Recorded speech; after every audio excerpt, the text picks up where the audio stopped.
Hi అండి, అందరికి నమస్తే. టుడే మన టాపిక్ వచ్చేసి how to find area of square. జనరల్గా స్క్వేర్ అంటే 4 సైడ్స్ ఉంటాయి, 4 వర్టిసెస్ ఉంటాయి, 2 డయాగ్నల్స్ ఉంటాయి.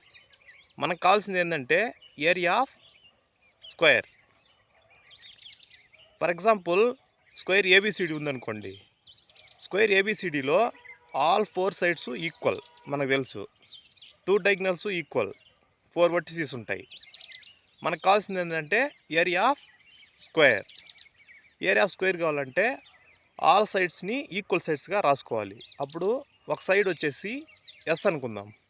అప్పుడు ఆల్ సైడ్స్ వచ్చేసి ఈక్వల్ టు ఎస్. మనకు కావాల్సింది ఏంటంటే ఏరియా ఆఫ్ స్క్వేర్. అంటే ఏరియా ఆఫ్ స్క్వేర్ అంటే ఎస్ ఇంటూ ఎస్గా రాసుకోవచ్చు.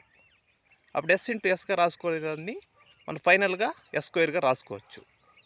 మనకు ఫైనల్ కావాల్సింది ఏరియా ఆఫ్ స్క్వేర్.